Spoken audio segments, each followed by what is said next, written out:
Every idea starts with a spark.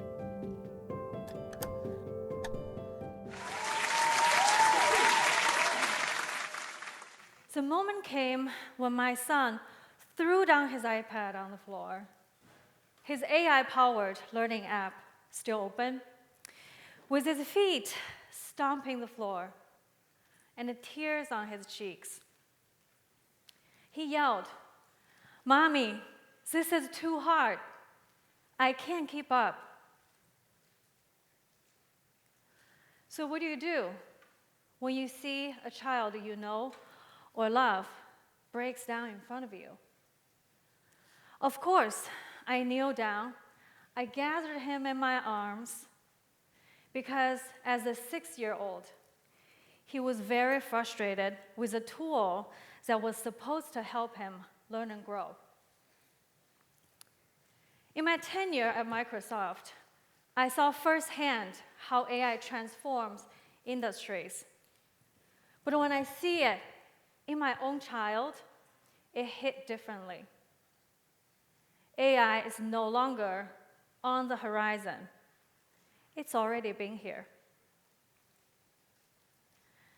Everyone is calling AI the magic that's going to change everything. AI is revolutionizing education, says the World Economic Forum. AI tutoring outperforms in-classroom live learning, according a Nature portfolio journal. While the world is investing AI literacy, I'm asking, what about emotional literacy? When the access to AI continues to scale, I'm asking, how well do children know themselves while using it? In the moment of my son's frustration, I was more than just a mother. I was a technology strategist who realized two things. One, we had to build the tools much faster than our wisdom. And two, we had to build the tools without knowing to the full extent of what we're building them for. AI's role today is undeniable. But have you thought about the catalyst behind it? From Alan Turing, the father of modern computing, who imagined one day perhaps machines can think like humans, to every genre of AI. Every leap was made possible by human hands, and none of it stood alone. For example, AI needs our prior inventions, such as electricity, the internet, and the computers, just to name a few. And even today, every line of code, every design, every direction about AI ethics and risk is shaped by human decisions. Last year, I went to an AI conference, and I heard wonderful conversations about AI's current and future state. Then I realized when adults are building these tools, children are not encountering them just as tools, but as a potential living ecosystem around them. Let me explain. Unlike millennials who grew up with internet, or Gen Z with social media, Generation Alpha, about 2 billion children worldwide, including 40 million in the US, born between 2010 and 2024, is the first AI native generation. Many of them already encounter AI frequently, from education and healthcare to home and play. In just a few years, the oldest Gen Alpha will step into the workforce. Economists predicted that AI will boost global economy by $15.7 trillion, one single biggest commercial opportunity of our lifetime. However, right now, not every educator or caregiver has been given the proper guidance to be able to understand the potential challenges that are already surfacing. For example, at Stanford, scholars found out students use AI for answers.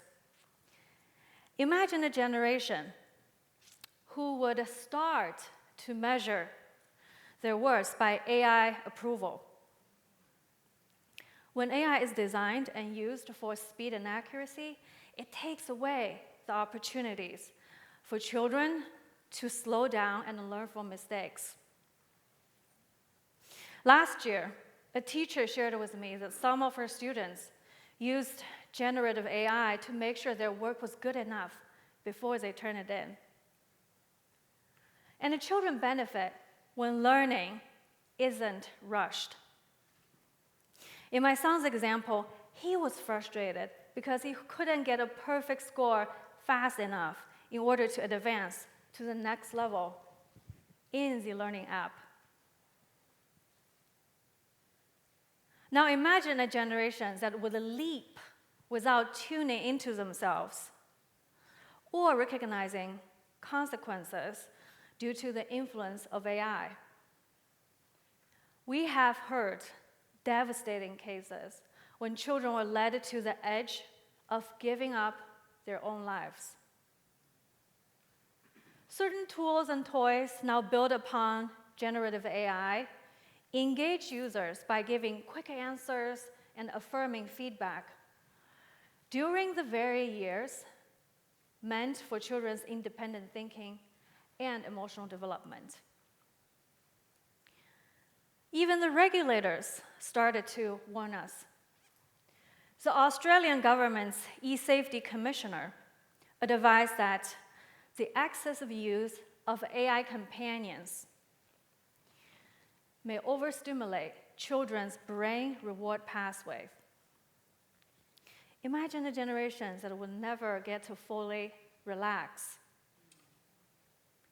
In my son's example, overstimulation piled onto his developing nervous systems and a cognitive load. When that happens, children are left with less capacity for information processing, empathy, and sustained problem solving. In a 2025 study, it says nearly 75% of the teenagers have used AI companions. Now imagine a generation that would grow more accustomed to their relationship with bots. Think about these relationships for a second. They never interrupt you. They never misunderstand you. They probably will never ask for anything for return. But our lived experience and the study that is available both tell the same story. Human relationships are never perfect, but have been essential to our survival throughout the human history. Unlike previous tech waves, AI now co-create with us and can engage us in decision-making anytime. This means that the best of what we know, from gentle parenting to social-emotional learning, has to stretch further so that a Gen Alpha could grow into self-aware, discerning individuals who learn to figure out when to lean on themselves, when to lean on adults around them, versus when to lean on machines. More importantly, I am a millennial. Like many of you here in the room across generations, well-being wasn't simply handed to me. My parents and my grandparents didn't have access to it either. After over a decade of career burnout and even a terminal degree under my name, I was unable to access my inner peace for the longest time. So I studied well-being formally, and I got trained in practices like yoga, not as lifestyle choices, but as ways humans learn how to regulate themselves and stay resilient, which has been tremendously helpful for me to build and maintain connection with my son. Every generation has its own challenges, but Gen Alpha is different because they are still in their formative years. This means that if we can name the challenges now, we can build the foundations earlier. In just a few years, we may be looking at an ecosystem where AI increasingly nudges Gen Alpha's choices around career, school, friendships, relationships, and even social and worldview development. Gen Alpha needs 4 foundations in order to thrive in the age of AI. The first foundation is identity, how we define ourselves. What if we show Gen Alpha there's so much more than what they produce with AI? Identity calls Gen Alpha back by saying, you're also your story, your value, your character, and your joy. AI can't dictate your essence. Educators and parents can anchor identity conversation much more in values such as curiosity, kindness, and integrity. The second foundation is inner listening, how we connect within. What if we show Gen Alpha how to pause before the prompt? The pause helps Gen Alpha to learn to notice their thoughts and feelings before they make a judgment call, which is their inner wisdom coming from discernment. The third foundation is regulation. What if we show Gen Alpha how to calm the body and calm the mind? A 2025 study says children under 8 spend 2.5 hours on average in front of screens on a daily basis. This is when regulation comes in, guided by adults, then gradually on their own. Remember, upon birth, a child is soothed by touch, tone, eye contact, and the rhythm being comforted. The fourth foundation is relational intelligence.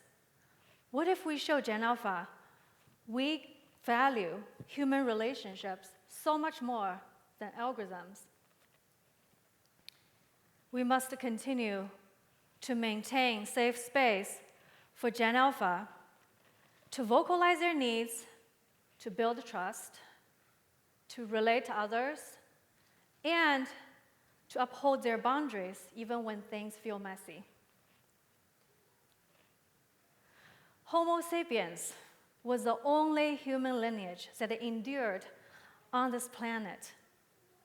What set us apart was how we think, imagine, feel, and connect. These capabilities transformed our survival into civilization, which are exactly what Gen Alpha needs in order to thrive. Now, if I think back to William, my son's pure frustration. By the way, he just turned 8 last October.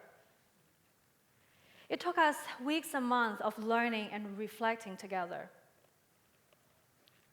Now, if you multiply his experience by millions, you started to see the stake. There came a moment when he was ready to pick up the iPad again. He paused, looked at me, and said, "Mommy, can you please stay with me this time when I try it again?" And this is the future that we are being asked to guide. Because if we can help Gen Alpha anchors in humanity, we are not just building the future of AI, we are also building the future of us. Thank you.